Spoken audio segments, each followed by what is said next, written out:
ओम ओम। अपने आप को ही जानने से हम धन्यता का अनुभव कर सकते हैं, फिर भी कुछ भी नहीं बोल सकते। ऐसे अपने सर्वात्मक कोटि कोटि प्रणाम। जिसको जानने से जानना न जानना सब मिट जाता है। जिसको जानने से सच्चे सुख की जानकारी हो जाती है। जिसको पाने से कुछ पाने का बाकी नहीं रहता, उस अपने ही निज स्वरूप को कोटि कोटि प्रणाम। हम अष्टावक्र गीता का ही अभ्यास कर रहे हैं। 9वें प्रकरण का प्रारंभ हो चुका है। प्रथम श्लोक में हमने डिटेल से अभ्यास किया है कि कर्म और अकर्म को जान के हम कर्म करें तो भी कर्म के साक्षी हो जाए। कर्म हमारे अकाउंट में फल देने के लिए जा ही न सके। कितने भी कर्म जीवन में होवे तो भी एक भी न मिले, ऐसी स्थिति जिस पुरुषार्थ से पाई जाती है, वो पुरुषार्थ ही पूर्ण ज्ञानी होता है और वो धन्य बन जाता है। ऐसे धन्य पुरुष विरल ही मिलते हैं। ऑफ कोर्स वो धन्यता का अनुभव करने के लिए हमें भी परमात्मा ने अधिकार दिया है, हक दिया है, और हमारे पास वही एक अपेक्षा परमात्मा की है, वो परम पद में हमेशा हमेशा के लिए स्थित हो जाए। फिर भी कहते हैं कि कोई विरल पुरुष ही वो धन्यता का भागी बनता है। कोई रेयर, कहीं कहीं मिल जाते हैं तो उस धन्यता के कारण सौभाग्यशाली बन जाते हैं। कृत्य और अकृत्य, कर्म और अकर्म अगर एक बार हम जान ले और इस कर्म अकर्म से हम बंधे हुए हैं, फिर भी हम मुक्त हो सकते हैं इनसे, वो भी हम समझ ले तो हम सही पुरुषार्थ करके कर्म त्यागी बन सकते हैं, फल त्यागी बन सकते हैं। कर्म के विषय में बहुत डिटेल से चर्चा की है। जो कर्म हम क्रियमाण कर रहे हैं, चालू जीवन में कर रहे हैं, वर्तमान में कर रहे हैं, वो कर्म के कोई फल हमें भुगतना न पड़े, ऐसा उद्यम करके, ऐसी सावधानी रख के हम परम पद को प्राप्त कर सकते हैं। स्पष्ट अष्टावक्र जी ने कहा है कि चाहे ज्ञानी होवे चाहे अज्ञानी होवे, कर्म का फल, ज्ञानी अज्ञानी के कर्म के फल तो बनते ही हैं, पर अज्ञानी के अकाउंट्स में उसके कर्म जाते हैं,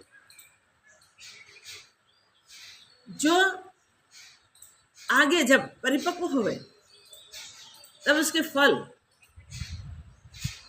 जो भी योनि में उसे ले जाते हैं, वो योनि में जाके उसे भुगतने होते हैं। प्रारब्ध योग से जो कर्म सामने आवे वो करते समय हम अगर जान चुके हैं कि प्रारब्ध ये शरीर का जो बना है वो तो अंतिम श्वास तक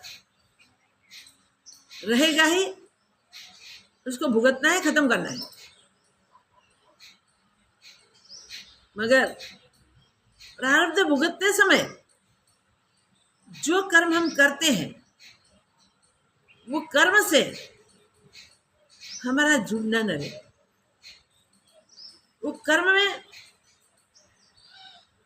हमारा कर्तापन न रहे, कर्म फल में हमारी फलाशक्ति न रहे।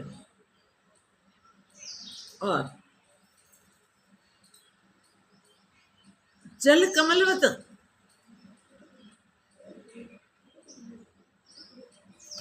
सदैव हम निर्लेप रहे, वो पुरुषार्थ अगर हमारा है तो जो जन्मों के कर्म हमारे अकाउंट्स में पड़े हैं वो हमें जब इसका फल होवे तब हमें भुगतने होते हैं। प्रारब्ध भुगत के खत्म हो जाएंगे, जो पड़े हैं वो फलदायी न बने, इसके लिए हमें इस मनुष्य जन्म से ही पुरुषार्थ करना है। जो पुरुषार्थ से वो ननिफाई हो जाएंगे, वो फल नहीं दे पाएंगे। जब तक उन्होंने फल नहीं दिए तब तक हमारे ही वो संचित कर्म हमारे अकाउंट्स में है, वो अभी के पुरुषार्थ से खत्म हो सकते हैं। हम साधक होते हैं तब साधना काल में पुरुषार्थ में अलर्ट है, सावधान है, तो हमें ये साधना की परिपक्व अवस्था में हम अपने कर्म जलते हुए देख सकते हैं। अगर सावधान है तो वो कर्म दिखाई देते हैं, किस रूप में? जलते हुए रूप में पीछे वो दिखाई देते हैं, और वो पहाड़ों के पहाड़ जितने बड़े होते हैं। वो कब भुगत के हम खत्म कर सके? कितने जन्मों तक अगर वो आज न खत्म हो जाए, इस जन्म में न खत्म हो जाए, तो हमें भटकाएंगे। कौन कौन योनि में वो ले जाएंगे और सुख दुखादि द्वंद्वों में भटकते भटकते अंत आना मुश्किल हो जाएगा। किंतु अभी संत समागम से, सतशास्त्रों के अभ्यास से हम इतना समझ ले, इतना जान ले कि अनेक योनियां दिखाई भी दे रही है और शास्त्रों ने उसकी गिनती करके बताई है। 84 लाख प्रकार की योनि। तो कौन योनि में हमें कितनी बार जाना पड़ेगा वो तो हमारे कर्म बताएंगे, हमें वो पता नहीं चलेगा। और याद रखें, हम कर्म भुगतने में हम स्वतंत्र नहीं हैं, कर्म करने में स्वतंत्र हैं। गीता ने कहा है, कर्मण्येवाधिकारस्ते मां फलेषु कदाचन। कभी भी फल के लिए हम स्वतंत्र नहीं, और कर्म नहीं होते और फल नहीं होते। हमारे किए हुए कर्मों के वो फल होते हैं। कर्म भी हमारे किए हुए, फल भी उसी से उत्पन्न हुए। फिर भी करते समय परमात्मा ने हमें स्वतंत्रता दी दी, जैसे चाहे वैसे कर्म हम कर सकते हैं। मगर वो परमात्मा हमारे अंतर में ही विराजमान है। हमारे प्रत्येक कर्म को वो जानने वाला है और परिणाम देने वाला भी वही है, फल देने वाला वही है। इसलिए वो हमारे कर्मों के अनुसार हमें अदल हिसाब देते हैं। जो कर्म के फल हमारे उत्पन्न होते हैं वो फल हमें कुछ भी करे भुगतने ही पड़ते हैं। तब होवे कि कोई ऐसा उपाय है कि उसमें से छूट सके। एक, प्रारब्ध कर्म में हम सावधान रहे। प्रारब्ध कर्म भुगत से समय हम बिल्कुल देहाभिमान से रहित हो जाए। भक्ति मार्ग में अगर हमारा जुड़ना है, हमारी प्रीत है भक्ति मार्ग पे, तो हम सरेंडर हो जाए। प्रभु हमारे बाहों में बल नहीं है, हम अपने आप तैर नहीं सकते, मगर हम पूर्ण रूप से मन बुद्धि सहित आपके चरणों में समर्पित। अब हम इतना ही करेंगे जो आपका फरमान हो, आपकी प्रेरणा होगी, आपकी दया होगी, आपका इशारा होगा। हम अपने स्वतंत्र मन बुद्धि से कुछ नहीं करेंगे, क्योंकि मन बुद्धि को प्रेरणा देने वाले भी आप हैं।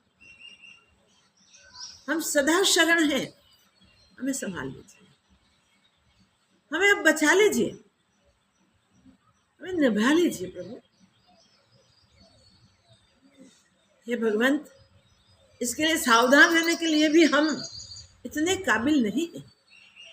इसलिए हमारी मन बुद्धि को आप ही वश रखिए, आप ही कंट्रोल करते जाइए प्रभु। हमारे जीवन के पद पद पे, पल पल पे आपका अनुग्रह बना रहे, इतनी की बात। अगर ज्ञान मार्ग के हम प्रवासी हैं तो हम ऐसा पुरुषार्थ करेंगे जिस पुरुषार्थ से हम परम पद को प्राप्त कर लें। पुरुषार्थ में इतने अलर्ट रहेंगे कि हमसे कोई गलती हो गई। ज्ञान मार्ग के प्रवासी को देहाभिमान को गला के ही जीना है।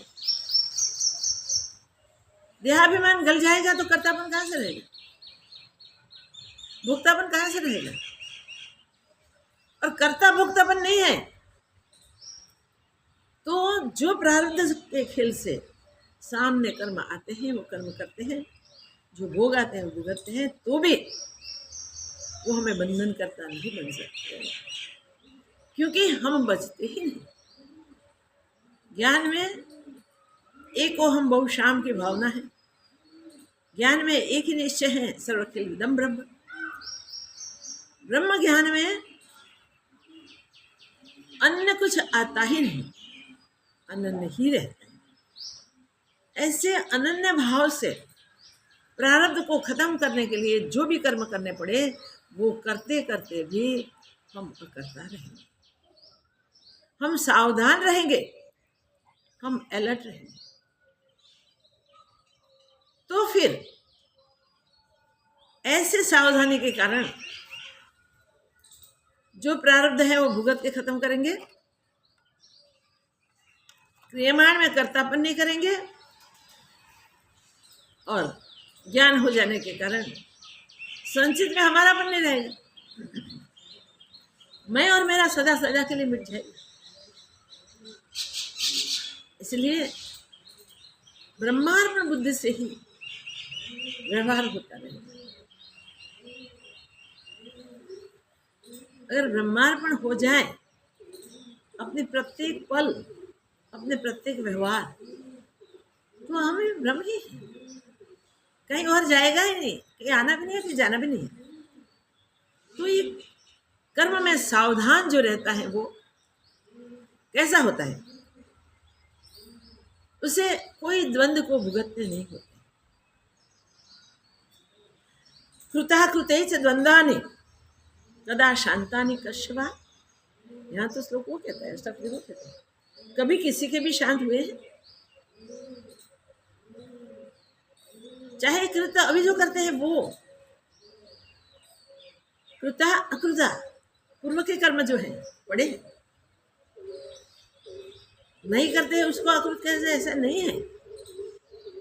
पूर्व के करे हुए जो पड़े हैं वो भोगे बिना नहीं चलता, कि हमने किए हैं, कर्तापन से, कर्ता भाव से किए हैं, इसलिए उसे भुगतने ही पड़ते हैं। तो पूर्व जन्म के किए हुए कर्मों से जितने भी प्रारब्ध में परिणित हुए हैं वो प्रारब्ध हम इस जीवन में भोगेंगे। संसार में पहला श्वास लिया, वहां से अंतिम श्वास लेंगे, तब तो वो कर्म हमें भुगतने हैं। इसमें हम स्वतंत्र नहीं है भुगतने में, मगर करने में स्वतंत्र है। हमारा अधिकार है, कर्मण्येव अधिकारस्ते, हमारा अधिकार है कर्म में। हम कर्म को सोच समझ के शास्त्र सम्मत रूप से करेंगे तो करेंगे, तो भी हम नहीं करेंगे, क्योंकि इसमें भोगेच्छा नहीं है, आसक्ति नहीं है, अपनापन मेरापन नहीं है, तो बंधन करता नहीं हो सकता, वो वहां ही मिट जाते हैं। ज्ञान का परिणाम दूसरा है कि ऐसे फिर पूर्व कर्म तैयार होके फिर आए दूसरे जन्म में ले जाए, उस पहले वो नलिफाई हो जाए, खत्म हो जाए, जल जाए, और वो ज्ञान से होता है। और कुछ करने की आवश्यकता ही नहीं है, ऑटोमेटिक वो खत्म होते हैं। प्रारब्ध में सावधानी है, इसलिए प्रारब्ध सावधानी पूर्ण अपने कर्मों से भुगत के खत्म कर सकते हैं, इसलिए हम स्वतंत्र हैं। एक संचित ही ऐसे हैं जो अकाउंट में पड़े हैं, ज्ञान हुए बिना मिटते नहीं है। अगर पुरुषार्थ करके हम ज्ञान प्राप्त करेंगे, पुरुषार्थ करके हम अकर्ता हो जाएंगे, अभोक्ता हो जाएंगे, तो उसका फल नहीं बनेंगे, वो वहां ही खत्म हो जाएंगे। जन्म और मरण कर्मों के कारण ही होता है।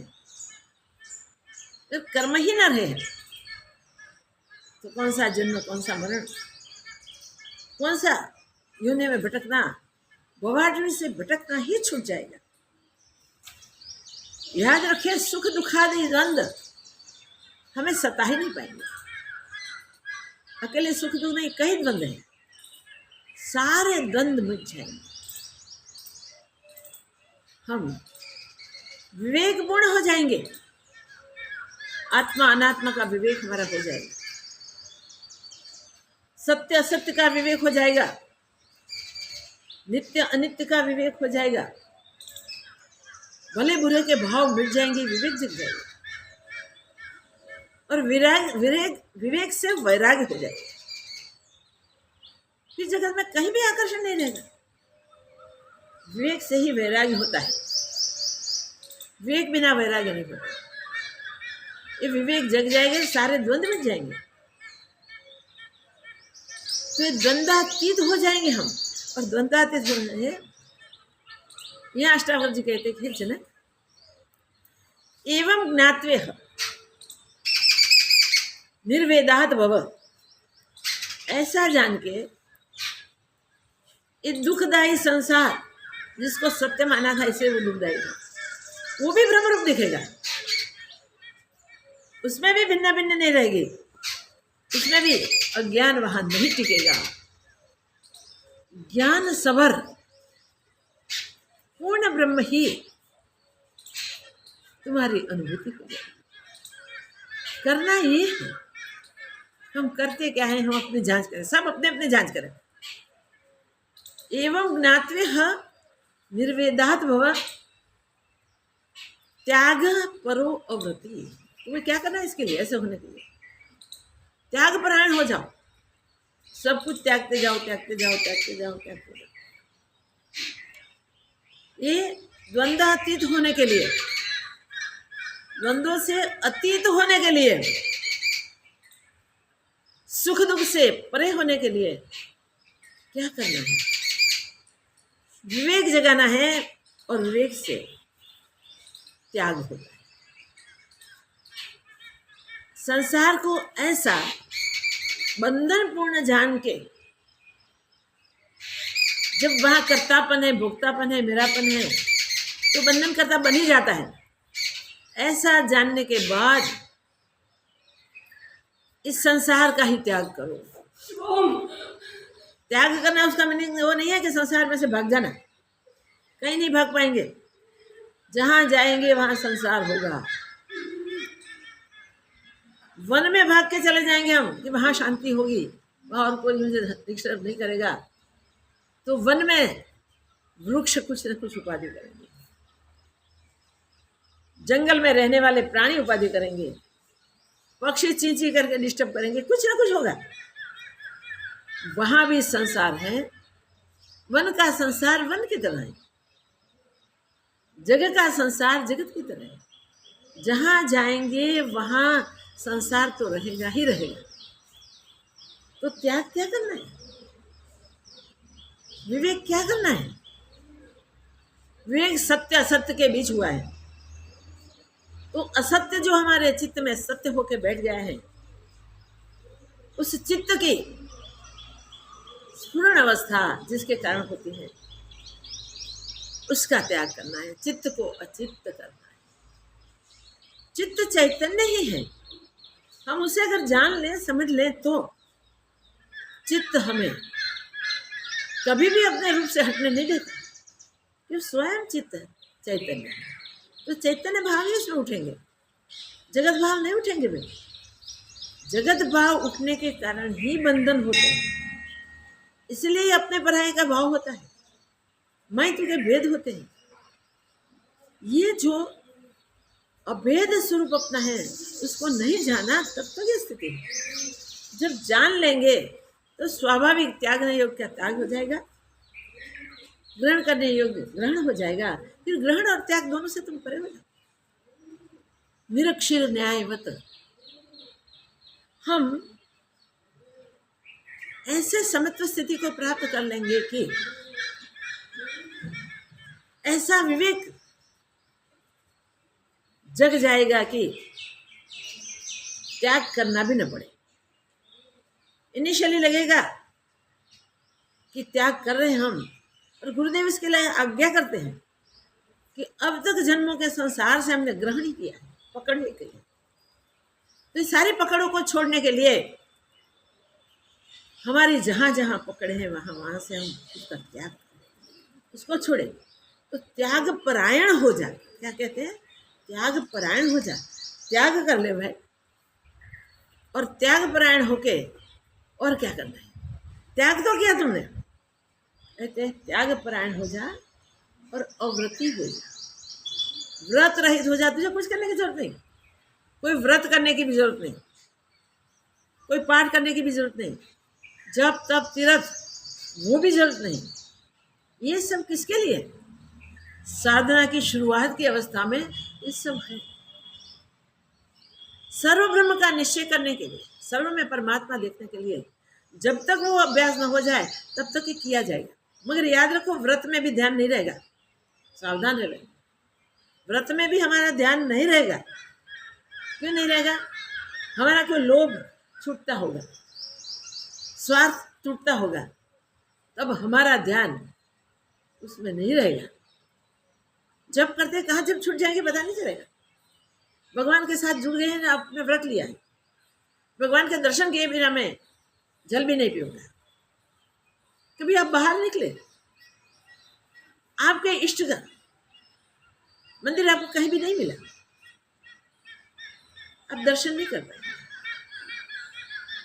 ऐसे रात हो जाए तब तक दर्शन न मिले तो ध्यान क्या हो, कहाँ होगा आपका? कब मंदिर मिले, कब मंदिर मिले, कब भगवान के दर्शन करो, और कब भोजन करो, कब जलपान करो। देखिए वहां भी वो गलती होती है। तो व्रत भी बंधन है। ऐसे कोई भी व्रत मत लो। यहाँ अष्टांग जी कहते हैं, क्या अद्भुत बात बताई। तुम त्याग से त्याग करो, त्याग से परे हो जाओ। कुछ त्यागने है ही नहीं, और तो कोई है नहीं त्याग के। तो पहले त्याग करने का भाव बनता है, फिर त्याग भी नहीं। और अव्रती बन जाओ, कोई व्रत न लो। व्रत लेने से व्रत टूट सकते हैं, व्रत का बंधन बन सकता है, ऐसा हो सकता है। जर्नी में निकले हैं, बस में निकले हैं,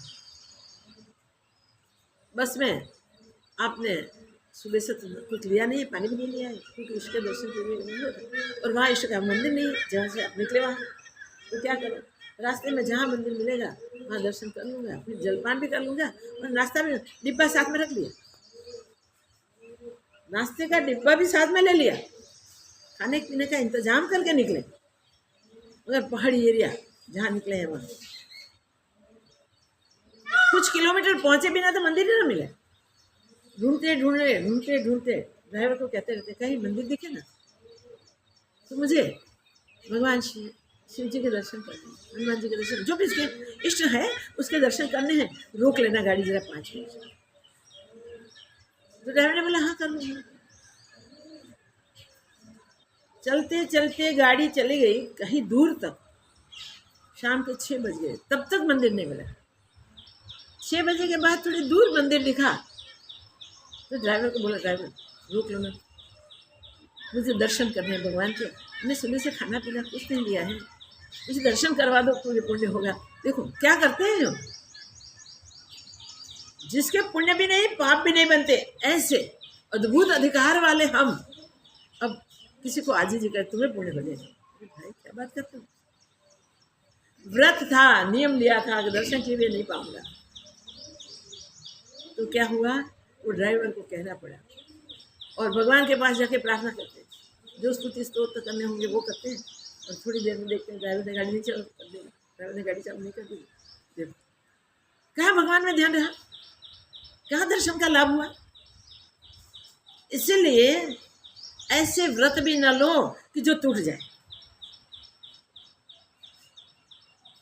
शरीर ठीक नहीं है, चलो आपने निश्चय कर लिया आज हम 500 माला करेंगे, घुमाएंगे, शरीर में 3 डिग्री बुखार हो गया, कैसे घुमाओगे? और कोई दर्द हो गया, कुछ भी हो गया, कैसे घुमाएंगे? हम वो सोचे कि अजपा जप करने का प्रयत्न करेंगे, नित्य सर्व में प्रभु के दर्शन करने का, ये व्रत हुए तो इसे व्रत कहते हैं, जो व्रत टूटता ही नहीं। सांस चलते हैं, सांस में एक बार आपने जप रख दिया और ध्यान उसमें रख दिया, चाहे बीमार हो तो भी श्वास तो चलने वाला है, चाहे बिजी हो तो भी श्वास तो चलने वाला है, चलने वाला ही है। तो व्रत ऐसे न लो जो व्रत बंधन करता हो। अखंड वृत्ति ब्रह्माकार रहे, परमात्मा आकार रहे, ऐसा भाव बनाओ और परमात्मा से जुड़ जाओ।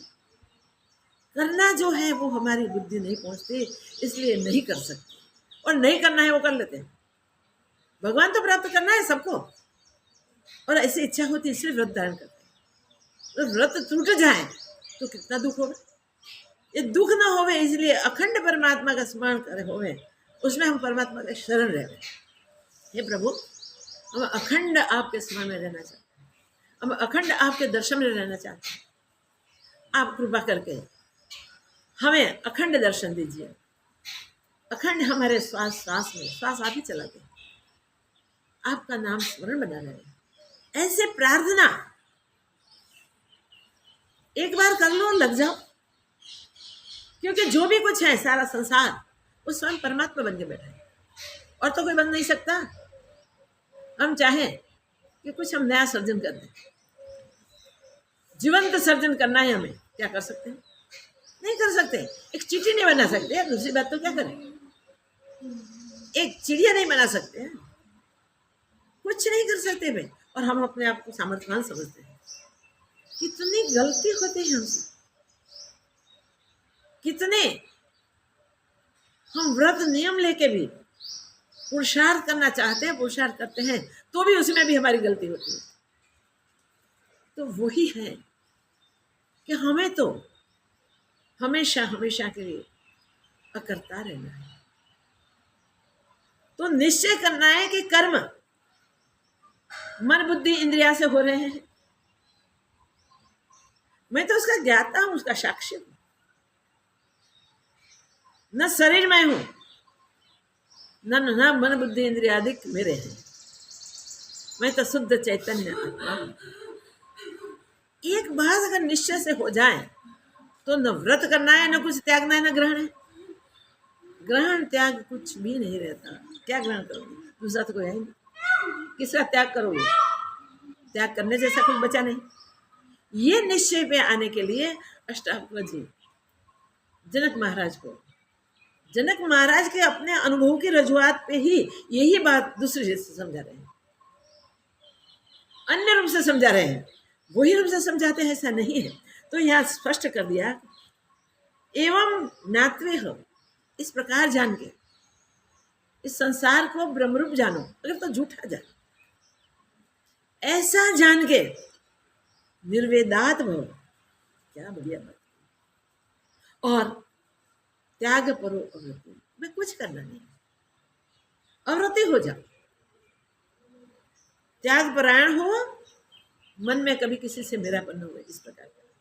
फिर त्याग का भी त्याग, फिर वो भी सोचना नहीं है कि मैंने ये त्याग किया, ये त्याग किया, ये त्याग किया, है नहीं, फिर हो ही नहीं सकता।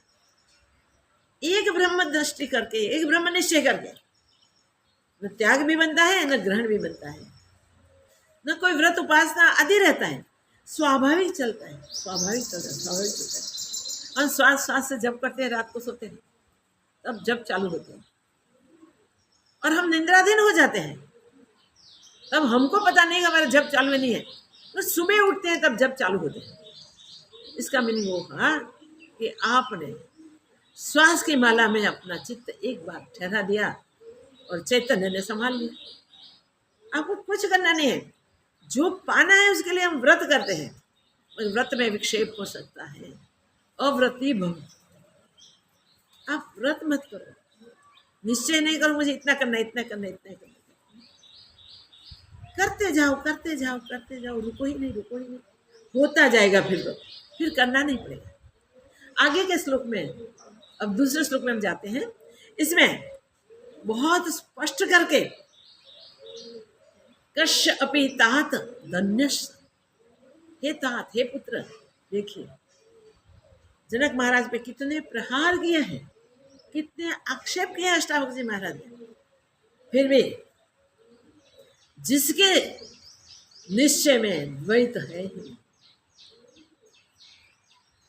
और कभी भला बुरा जिसे लगता है नहीं, और पूर्णता का अधिकार प्राप्त जिसने कर लिया है, उसको गुरु प्रसन्न होकर अब कहते हैं बस, हे तात, हे पुत्र, कितने प्यार से कहते हैं। पहले हमने देखा गुस्सा करते थे, कहीं भी कोई गलती ना हो जाए, शिष्य से कोई गलती हो न जाए, उसमें कोई गलती रह न जाए, इसलिए अष्टावक्र जी महाराज उसकी कसौटी करते हैं। और उस कसौटी में गुरु जैसा दृढ़ और कोई नहीं हो सकता। गुरु में दया ही नहीं होती उस समय, कि उनका द्वैत भाव है नहीं, तो दया कैसे करेंगे? कुछ है ही नहीं। वो दृढ़ता कराने के लिए गुस्सा भी कर लेते हैं, और गुस्से की भी असर हमारे पर नहीं होती है, तब हमारा अधिकार गुरुदेव स्वीकार करते हैं। कितने भी अपमान किए, कितने भी बड़े बड़े शस्त्र से भी भारी वाक प्रवाह किए, वाक प्रहार से भी वो बिल्कुल डिगे नहीं, हिले नहीं, हर प्रकार की कसौटी से तैयार नहीं है। तब अब 9वें प्रकरण तक हम पहुंचे हैं। 9वें प्रकरण में तुम्हें क्या करना है वो पहले श्लोक में बताया, और दूसरे श्लोक में कहते हैं, क्या अद्भुत बात कहते हैं, कश्यपि तात धन्यश। कोई विरल ही ऐसे धन्यभागी होते हैं, ऐसे परम सद्भागी होते हैं, जो लोक चेष्टा अवलोकन, जो लोक की चेष्टा, लोगों का व्यवहार देख के, इसका अवलोकन करके, लोक चेष्टा और लोकांतर, जीवेतेच्छा बुभुक्षा, जीने की इच्छा, भोगों की इच्छा, बुभस्स उपशमम गताहा, तो ये भोगों की इच्छा, जीने की इच्छा, ये सब इच्छाओं का त्याग करके इसकी इच्छा सारी छूट जाती है और उपशम हो जाते हैं, उपराम हो जाते हैं। उपशम होना मीन्स चित्त का शमन कर देते हैं। क्या अद्भुत है श्लोक है, क्या सुंदर स्थिति है। जो गुरु कठोरता से कसौटी करते थे, वही गुरु अब प्रेम से स्वीकार करके कहते हैं कि भाई देख, तू इस संसार में देख लेना, पूरे संसार को देख, और संसार में देखते देखते तुम्हें पता चलेगा कि सारे संसार में कोई विरल पुरुष होता है जो धन्यभागी होता है, सद्भागी होता है। ऐसा धन्य पुरुष विरल ही मिलता है, कोई ही मिलता है जो लोगों के व्यवहार को देख के उपराम हो जाता है, उपशम हो जाता है, जिसका चित्त जगत में नहीं जाता, इस जगत की नश्वरता को देख के शाश्वत स्वरूप को देखते हैं, सोचते हैं, ढूंढते हैं, और शाश्वत और अशाश्वत दोनों के बीच का भेद करके अशाश्वत में स्थित होने के लिए पुरुषार्थ, शाश्वत में स्थित होने का पुरुषार्थ, और जो अशाश्वत है वो ऑटोमेटिक उनसे छूट जाता है, उसका पुरुषार्थ में नहीं करना पड़ता। तो ऐसे विरल पुरुष होते हैं कि जगत के व्यवहार को देख के सावधान हो जाते हैं और सावधान होके जगत का मिथ्यात्व समझ लेते हैं और ब्रह्म तत्व का, पूर्णता का अनुभव कर लेते हैं। हमने देखे बहुत बहुत बहुत महापुरुष देखे जिसने संसार का अवलोकन करके संसार से उपराम वृत्ति कर ली है। भर्तृहरि का दृष्टांत सब जानते हैं। भर्तृहरि, एक ही घटना ऐसी हुई संसार में जो अपने से भी अधिक चाहते थे उस पात्र की ओर से, उनको धोखा हुआ तो तुरंत वो निकल पड़े। सारा संसार का त्याग स्वाभाविक उनसे हो गया। राजा थे, राजपाट, परिवार, प्रतिष्ठा, राजा की प्रतिष्ठा कितनी होती है, वो सब एक क्षण में त्याग कर दिया। हम सब जानते हैं, वो भी जानते हैं। खूब सुंदर शरीर था, राजा थे, मेरा शरीर सुंदर है, वो अभिमान भी था। एक बार रानियां नहलाती थी ठंडे जल से, सुंदर जल से, मगर ये ठंडे जल में एक गर्म बिंदु गिरा जो उसके पीठ पे गिरा। ये था, अरे ये आंसू ही हो सकता है। तो गर्म जल आया कहाँ से? ऊपर देखा, वो गिरा ऊपर से, माँ के आंसू से गिरा। माँ स्नान छोड़ के माँ के चले गए। अब वो किसने कष्ट, किसी ने दिया? ये कष्ट किसने दिया? आपके आंख में आंसू, बताओ। ऐसे काट मार डाल, बेटा क्या बता, वो कष्ट तेरे से हुआ है। माँ मेरे से क्या गलती हुई? बेटा तेरा स्नान करते समय शरीर मैंने देखा और मुझे, मेरी आंख से आंसू की धारा बही। मुझे होता था कि तेरे पिता की भी ऐसी सुंदर काया थी, सुंदर अंग थे, वो कहाँ राख में गोल हो गए, कहाँ उड़ गई राख। आज देखने को शरीर भी नहीं मिलता। एक दिन तेरा शरीर का भी विचार से गुजरो।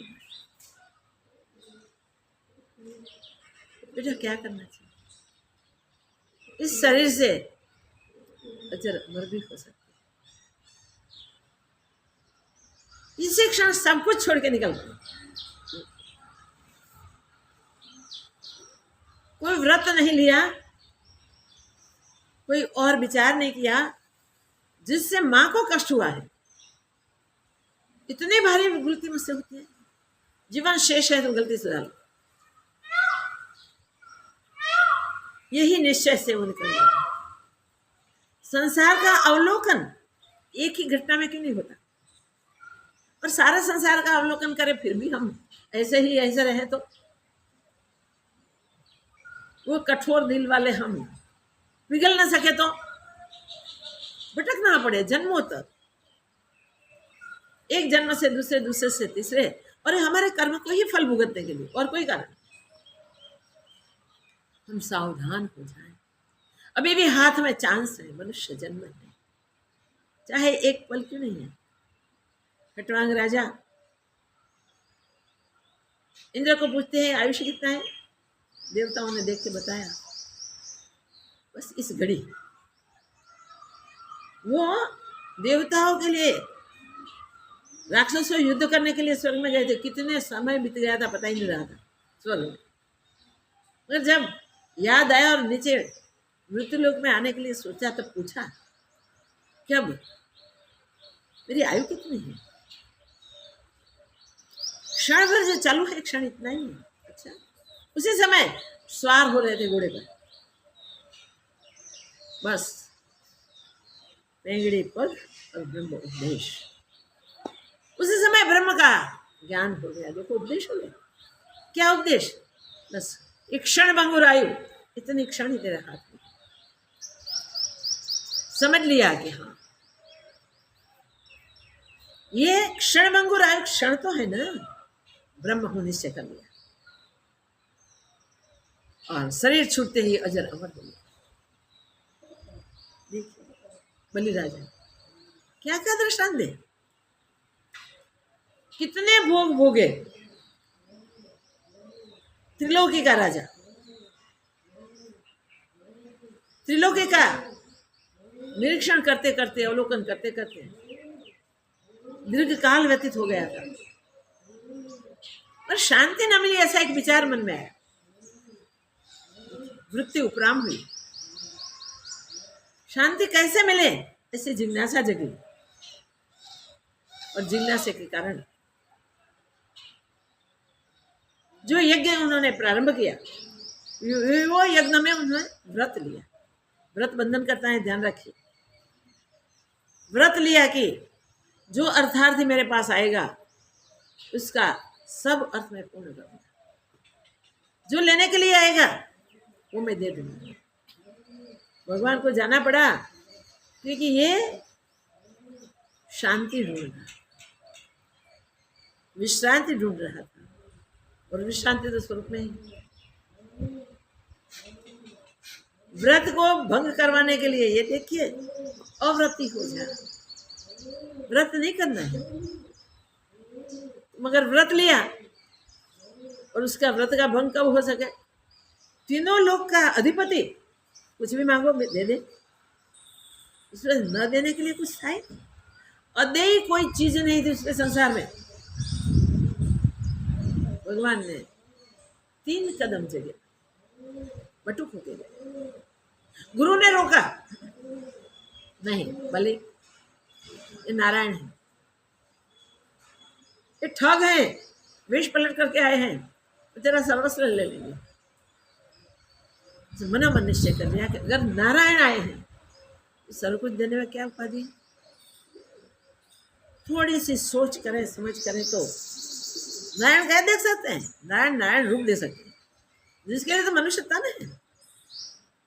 तो उसको प्राप्त करने के बाद भी फिर हम जन्म में जाएंगे? नहीं जाएंगे।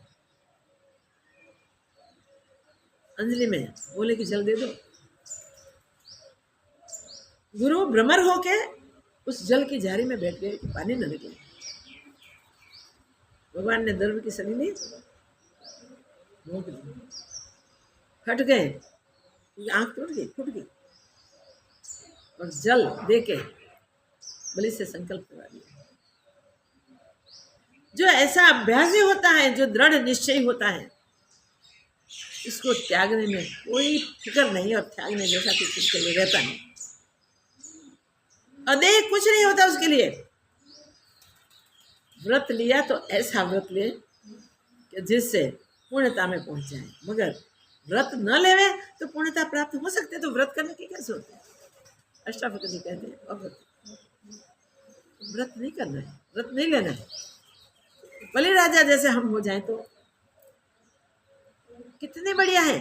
संसार को देखते देखते, अवलोकन करते करते ऐसे पुरुष कोई विरल होते हैं, इसलिए कहते हैं ऐसे धन्य पुरुष। कितनी सुंदर उपमा दी है, सद्भागी भी कह सकते हैं। वो कहते हैं धन्य पुरुष, ऐसे एक क्षण में अपने को धन्य कर सके। संसार देखते देखते संसार का त्याग हो जाए, वैराग्य हो जाए इसके ऊपर, और परम पद की प्राप्ति के लिए पूर्ण अधिकारत्व उस समय में प्राप्त कर ले, देर न हो। ऐसा मनुष्य जन्म का अधिकार है वे। हमें इतना भारी अधिकार भगवान ने दिया है, हम सावधान हो जाए। ये और कुछ है ही नहीं, बना ही नहीं। जो है वो परमात्मा स्वयं ही। तो मैं भी वो, सब भी वो, इतना ही निश्चय करना, और कुछ है नहीं। परमात्मा के सिवा कुछ है नहीं, ब्रह्म के सिवा कुछ है नहीं। सर्व ब्रह्म, सर्व खिलविदम ब्रह्म, पूरा संसार ब्रह्म है। पूरा संसार ब्रह्म है तो दूसरा हम देखें कैसे। हमारे शरीर में हम कितने अंग उपांगों के साथ फिरते हैं, घूमते हैं। कोई अंग का कभी बोझ लगा हमें?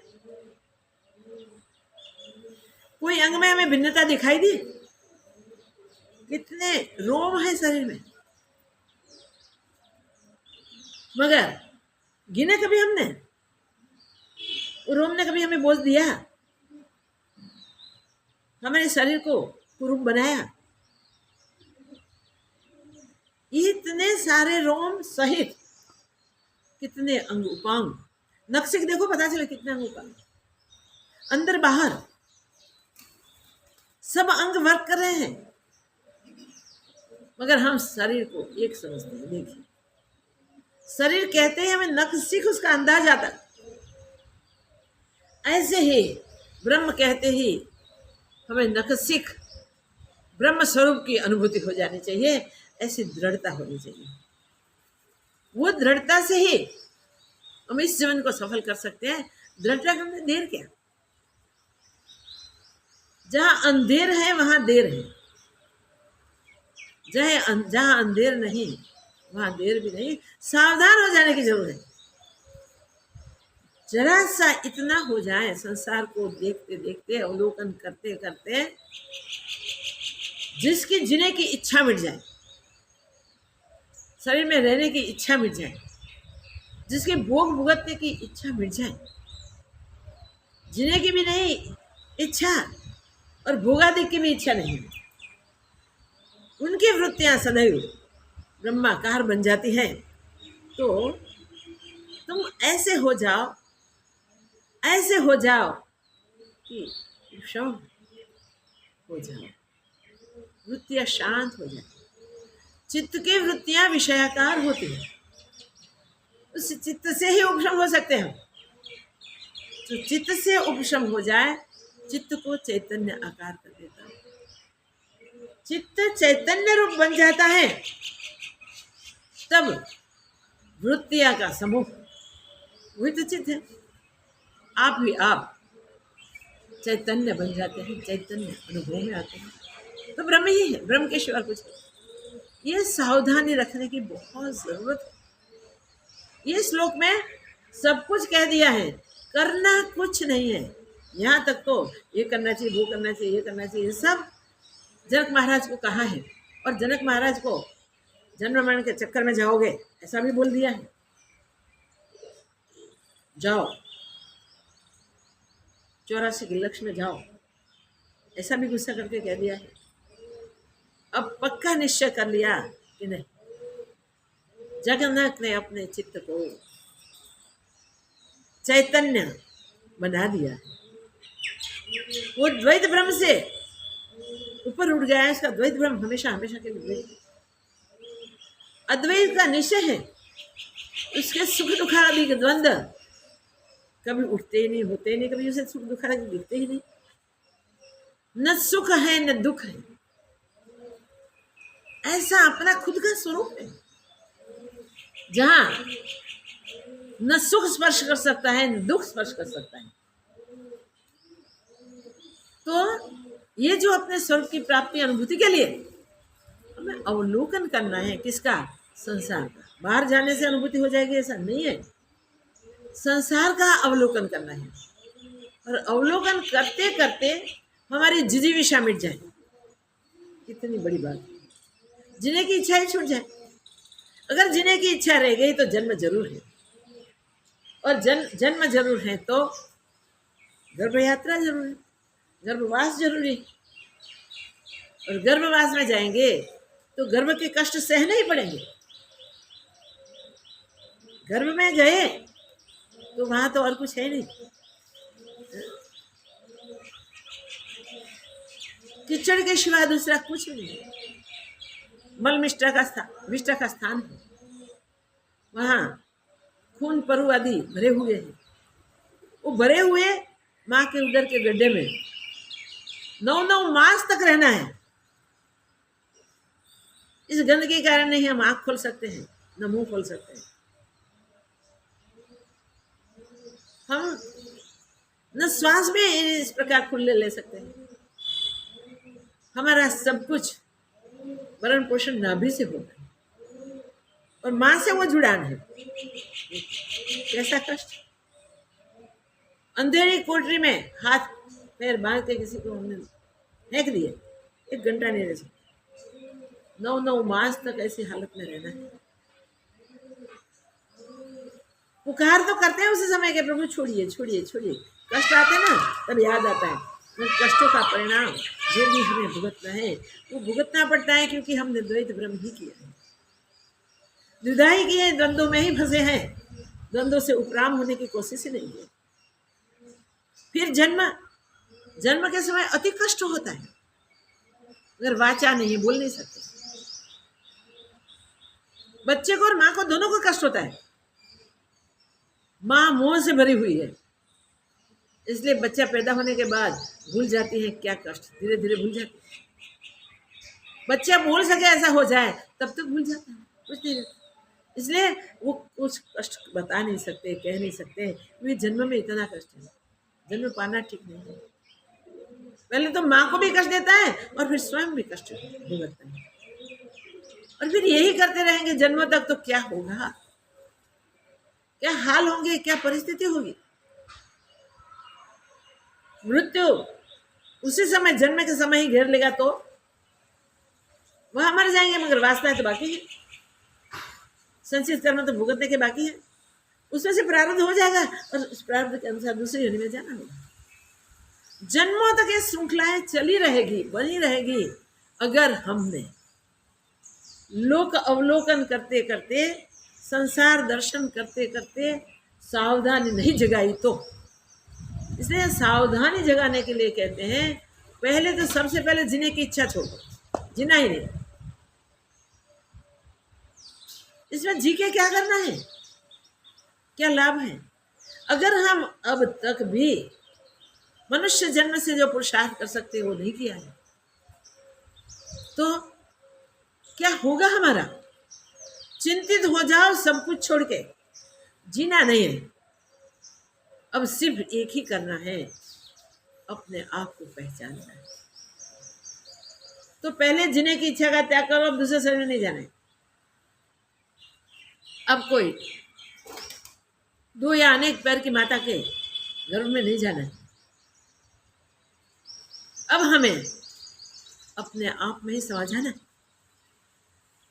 जिसने ऐसा निश्चय कर लिया, जिसने अपना ऐसा पक्का कर लिया, जीने की इच्छा का त्याग कर दिया, उसकी जिजीविषा वहां ही मिट गई और वो ब्रह्म ज्ञान में रत हो गया, ब्रह्म स्वरूप में स्थित हो गया। तो जीने की इच्छा मिट जाए, भोगों की इच्छा भी छूट जाए। जिसको पता चल गया कि जन्म और मृत्यु के दुख असह्य है, मृत्यु के समय अति कष्ट होता है। कहते हैं हजारों बिच्छू एक साथ, हजारों बिच्छू एक साथ कष्ट देवे, दंख देवे, और 10 से जितना कष्ट होवे इससे भी कई गुना कष्ट मृत्यु के समय जीवात्मा को होता है। तो ये कष्ट का भय भी लग जाए कि नहीं भाई, जितनी बार शरीरों में जाएंगे, जन्म को पाएंगे, इतनी बार गर्भवास की यात्रा और जन्मों की श्रृंखला की यात्रा की शुरुआत, तो जीवन भर कितने कष्ट वो सोचो। मनुष्य तन में आए हैं, अब तक तो कष्ट के सिवा कुछ देखा नहीं है, आगे भी कष्ट आते ही रहेंगे। बचपन में पहले पैदा होते समय कष्ट, फिर अबूझ होने के कारण न बोल सकते हैं